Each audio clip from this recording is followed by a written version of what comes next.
The pike push-up is the de facto bodyweight shoulder exercise. So if you want to perform a balanced bodyweight routine, you need to get familiar with this exercise. I personally didn't used to get along with the pike push-up. I found it awkward and difficult, didn't really feel like it was doing anything.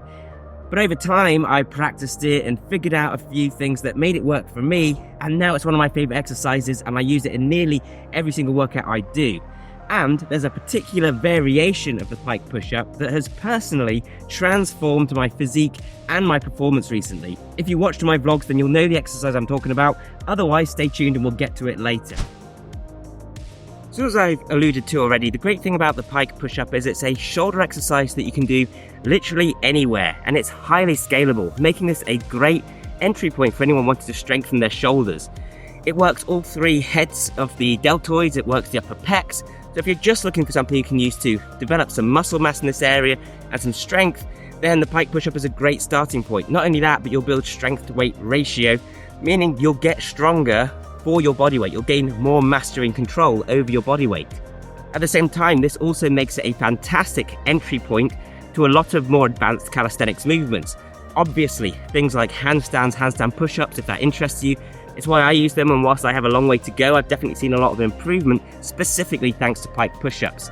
At the same time, pike push-ups actually build a lot of mobility, core strength, and unlike overhead shoulder press, where it's very easy to kind of cheat the movement, lean yourself back, get into a bad posture, the pike push-up kind of forces you to maintain more of a hollow body position to really emphasize that shoulder mobility.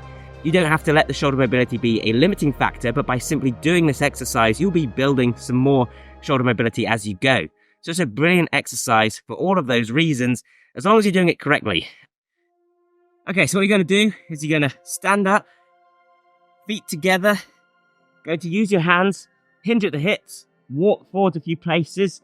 What I like to then do is bring my feet up closer as well, because I can find I can often close that gap more. Should feel not too uncomfortable in the hamstrings. Fingers splayed on the ground. Then you're going to look at your toes, lower your head down, and then push yourself all the way back up. Keep the forearms as straight as you can. Then what you're going to do is lower your head down. It's going to come past your hands in a kind of triangular position, and you're going to keep your elbows tucked in nicely. You're going to protract through the scapula, meaning you're pushing your shoulder blades out and round. And on the way back up, as you push yourself back up, you're going to elevate the scapula. That means pushing through the ground, even once your arms are straight, to get that full range of motion. As you go down, you want to transfer as much of your weight as possible onto the hands, off of the legs. It's fine to come up on the toes, it's going to allow you to do that. And if you're doing this right, then at the bottom of the movement, it should almost feel like you can just lift your feet off the ground because there's so little weight on them. It's really down to you to feel that mind-muscle connection to make sure it's actually training your shoulders as intended. You might find that as you're going up and down, your head kind of gets in the way and gives you a much shorter range of motion. So what I recommend doing is maybe removing that. I mean, your head is useful for talking and eating, I guess. It's a useful place to keep your hat, but it does get in the way often when you're doing calisthenics. So if you just remove it, you'll also be a lot lighter. But if you're not willing to do that, then what you really need to do is worry less about that. Bring your head forwards past the hand in a slightly more diagonal movement. This should form like a triangle between your forearms, which are straight, and your head and your back, which should be coming down slightly diagonally. And then you want to keep your eyes fixed on your feet. It's not the end of the world if you look at the floor, but this can cause a bit of neck strain over time. I often forget this and often get neck strain. So just try and keep your eyes on your toes as you're going up and down. Try and go as vertically as you can. The more vertical you are, the more weight you'll be putting on your shoulders, the closer it is to a handstand push-up. But again, you can work up to this, and the slightly more horizontal, slightly more diagonal pike push-up is perfectly valid. It's just something to work up to in future. In fact, this can be a better way to target the upper pecs, or just to make a push-up more difficult.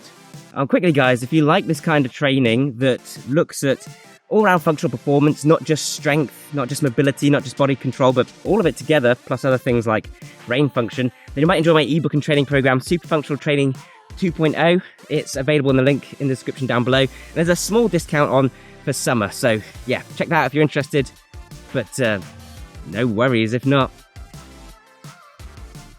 Now, with the best will in the world, you are going to find that you do have somewhat limited range of motion, because there's only so far you can go before your head touches the ground. There are some ways around this. One, of course, which you've probably already guessed, is just to use something like powerlets or even 2 dumbbells, preferably hex dumbbells, because then you can elevate your hands and you can go lower than your hand. You can do a deficit pike push-up. This gives you more range of motion and will build more strength in the shoulders. It's a really simple fix. Powerlets barely cost anything and you can carry them anywhere. So yeah, that's problem solved. If you want to make the movement a little bit harder by increasing the verticality, then what you can do is to raise your legs up onto something. And this is also going to reduce the mobility demand on the hamstrings. So put your legs up on some stairs, a bench, even a wall. And something you might have seen me do in the past, and you have to be careful with this though, is to use a staircase. If you use stairs, then what you can do is simultaneously have your hands on the first step so that you can go nice and low, but you're not too high up in case you fall. And then you can have your legs on a higher up step. So that way you've got that increased range of motion and you've got the elevated legs, the more vertical body position. So yeah, give that a try. Alternatively, you can just raise your legs on something and use powerlets. Again, problem solved. And this is a nice way to progress the exercise if initially it's a bit too easy for you, or once you get to that point. And alternatively, you want to make the movement easier, then the reverse is true. Just put your hands on top of something. This way you can still increase range of motion. You can still go past your hands, but now it's a more horizontal movement. This is not only going to target the chest a little bit more than the shoulders, it's also going to make it easier for most people. Then you can gradually lower that raised position until you're doing a full pike push-up, and then you start raising the legs. At the start of this video though, I teased that there was one additional variation of the pike push-up that had done particular wonders for my performance and my physique. And that exercise, that variation, is the pike liftoff. I believe I got this from watching fitness FAQs, so credit to Daniel, assuming that this is correct. But either way, it's a brilliant exercise. I've seen a few people do it, and since I've been doing it, it's just developed my core control, my shoulder strength, my mobility, everything. So what you want to do is get into the pike push-up position. You can use powerlets. I prefer to use powerlets. Then what you're going to do is lower yourself into that bottom position, transfer all your weight onto your hands, and like I said, you should at this point feel like you could just lift your legs up because there's so much weight on your hands. And this is exactly what you're going to do. You're now going to gently raise your legs off the ground, hinging precisely at the hips by contracting the glutes until they're nice and straight in line with your body, and then lower them back down in a controlled manner. The reason this is so excellent is firstly because it's a long isometric hold with lots of continuous time under tension for the upper pecs and the shoulders, which really does develop size and strength and control. At the same time though, you're also practicing your balance in that lower position of the handstand, in the underbalanced position. So if you find yourself falling forwards a lot, then this is precisely what you need to prevent that happening. This has practically cured that issue for me. Now I have more of an issue with falling backwards, which I'm also scared to do, so I need an equivalent exercise for that. But the pike liftoffs have done wonders for preventing me from falling forwards, underbalancing. At the same time, it's also done wonders for my planche training. Whilst I still can't do a planche, I'm much closer to a straddle planche. I can hold it for like 1 second on a good day, and I can do, cheap momentum planche push-ups.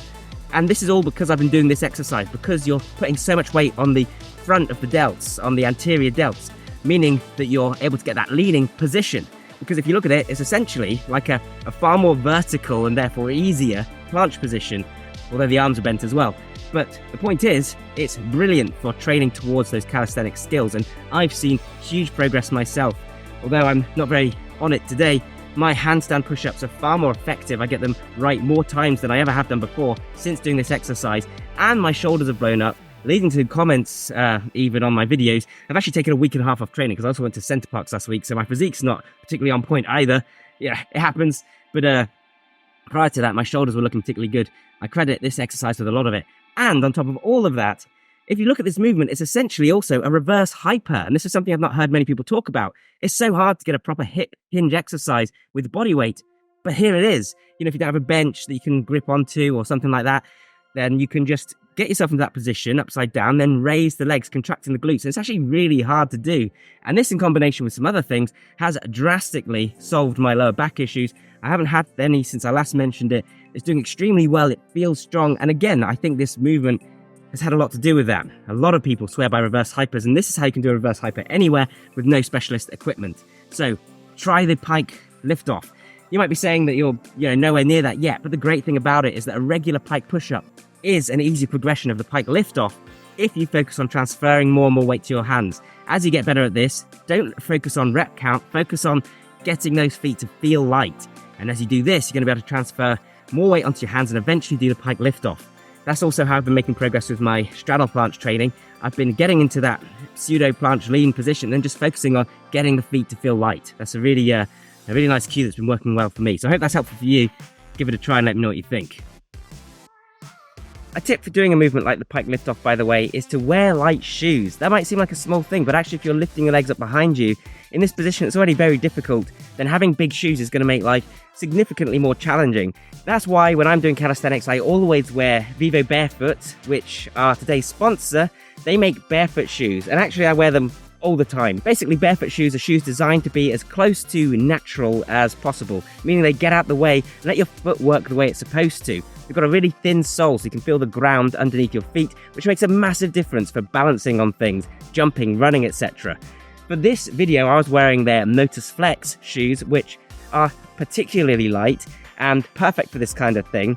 But I've actually also just received the Primus Lite 3.5, and this is a great update to their most popular shoe that focuses, and I think this is a great thing, on making the shoe more renewable. You guys know that I love training in nature. I think that having wild open spaces where we can move and run freely is really important, actually.